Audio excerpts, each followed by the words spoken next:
Welcome to On the Investor's Minds. I'm Tai Hui, the Chief Market Strategist for Asia Pacific at JP Morgan Asset Management. And thank you for giving us a few minutes of your time to understand what investors are thinking right now and how that fits in with building the right portfolio. In our 2026 market outlook, we argue that discipline will be important in many aspects of investing. Not only investors will need to be disciplined in asset allocation, think about diversification, and take into account of high valuations in some markets, assets that show good discipline could also be rewarded. One example is fiscal sustainability when it comes to government debt. Government debt in the developed world has started rising in the global financial crisis. The pandemic has once again widened fiscal deficits, and many governments are having a tough time in cutting this shortfall. This lack of fiscal discipline has been punished in the past. The prime example is being the UK and the Liz Truss government in September 2022, with a budget pushing for an increase in borrowing being penalized by the bond market. Now, in many developed economies, governments are finding it difficult to balance the books. Low productivity growth and shifting demographics have left public finances stretched thin, especially when it comes to social welfare. The choices are tough. Governments could raise taxes or cut spending, but voters clearly don't like that, or borrow more, which could prompt the bond market demanding a higher risk premium and higher interest rates. So in this episode, I want to discuss two live examples. The first is the UK, which will announce its budget on November 26th. The second is Japan, which has announced an extra budget last week by the new Prime Minister Takashi Sane and her new cabinet. So let's start by looking at the UK. As I mentioned, on November 26th, Chancellor Rachel Reeves is set to unveil her much-anticipated budget. The UK's fiscal headroom, the buffer for extra spending or tax cuts, has vanished since the spring, leaving a shortfall of up to £30 billion. The UK government now has three options. Number one, raise taxes. Number two, cut spending. Number three, relax fiscal rules and borrow more. The last option is clearly off the table, especially, as I mentioned earlier, after the market turmoil during the Liz Truss government 3 years ago. The Chancellor has made it clear fiscal discipline is non-negotiable. So what's likely? So tax hike, for example, extending the freeze on income tax thresholds until 2030, that could raise over £10 billion. Property taxes, for example, higher council tax for expensive properties, or closing stamp duty loopholes and possibly imposing national insurance on rental income. She could be looking at pensions and gambling taxes, lowering the tax-free pension lump sum, reducing tax relief on contributions, and also introducing a gambling levy. But there's a catch. Raising taxes risks depressing growth and eventually worsening the fiscal position, creating a vicious cycle of decline. The UK's tax burden is already at its highest since the 1940s. So what about the spending side? Welfare reform and departmental cuts are on the table, but these are politically difficult and may not be credible in the long run. And then there's a deeper issue, demographics. Since 2000, the number of people in the UK over 65 has risen by 44%. The working age population is shrinking relative to retirees, and by 2070, there will be just 2 workers for every retiree. This means fewer people are paying in and more people are drawing out, making the current levels of welfare support unsustainable. This means the UK government has to make some difficult choices in both the short and the medium term in order to improve its fiscal position. Now let's turn to Japan. Prime Minister Takashi has just approved the largest stimulus package since the pandemic, 21.3 trillion yen, or about $112 billion. The objective is to address voters' frustration and to provide relief from inflation.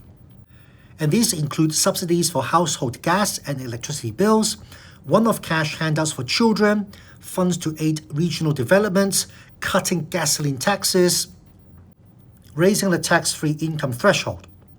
The government estimates that these measures will lift GDP by 1.4 percentage points per year for the next 3 years and push down inflation by 0.3 of a percentage points. But of course, this comes at a cost. Additional bond issuance is likely to exceed last year's level, raising concerns about Japan's already high debt burden.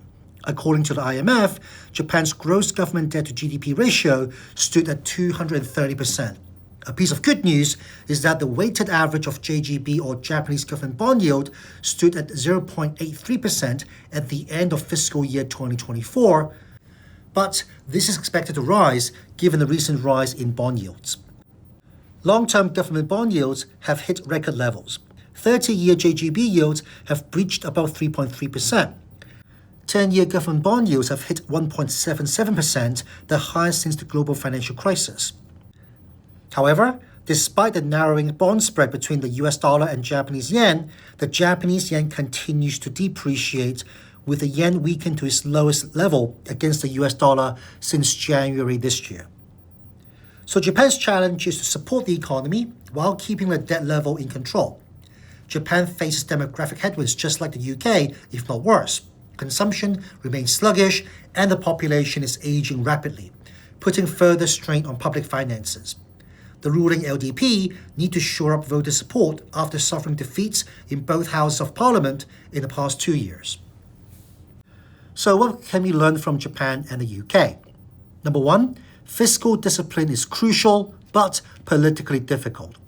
Tax hikes and spending cuts are needed, but risk slowing growth and also fueling public discontent. Number two, demographics matter. Aging populations mean fewer taxpayers and more beneficiaries, making long-term fiscal sustainability a moving target. But this is all happening in the middle of voter pushback against immigration.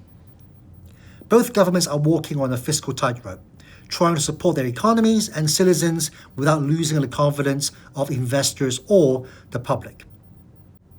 Beyond the UK and Japan, it remains to be seen how investors view the US government fiscal position, given its high deficits and the lack of political desire to raise taxes or cut spending. The dollar and US Treasury's special status in global finance certainly helps to keep investors investing in US government bonds, but investors can still demand for higher term premium and therefore pushing the US Treasury curve steeper. France is another potential trouble spot given the more fragmented parliament. That said, some developed market governments are in a better fiscal position. Italy and Spain have enjoyed ratings upgrade from rating agencies this year, based on lower government debt for Italy and a more balanced growth model for Spain. Portugal and Greece also received rating upgrades in 2024. Now, noting that these economies were all in a very tricky fiscal position back in the early 2010s during the European sovereign debt crisis. Hence, reforms are possible and time can be a friend in fixing fiscal imbalances with the right policies. And again, investors could well reward these governments who have been able to get their houses in order. Thanks for listening. If you enjoyed this podcast, please share this with your friends and colleagues, and of course, consider subscribing. If you have any topics you would like us to cover or hear from us, please reach out to your JP Morgan Asset Management Client Advisor. I'm Tai Hui. I'll see you in our next episode to discuss what's on investors' minds. Meanwhile, stay informed and stay invested. This content is a general communication being provided for informational purposes only.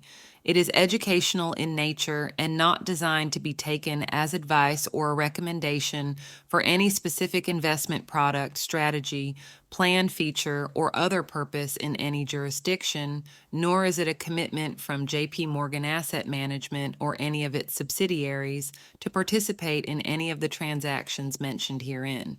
Any examples used are generic, hypothetical, and for illustration purposes only.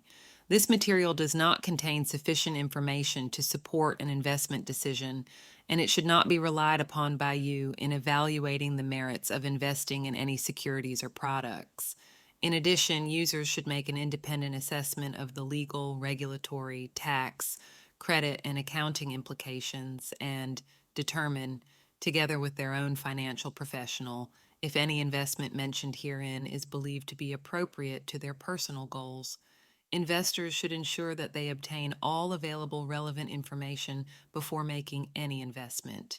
Any forecasts, figures, opinions, or investment techniques and strategies set out are for information purposes only based on certain assumptions and current market conditions, and are subject to change without prior notice.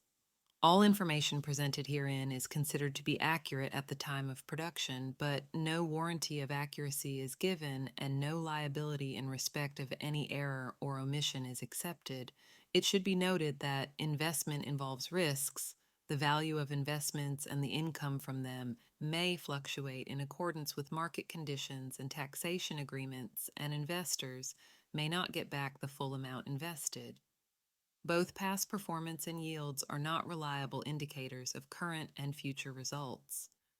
JP Morgan Asset Management is the brand for the asset management business of JP Morgan Chase and Company and its affiliates worldwide.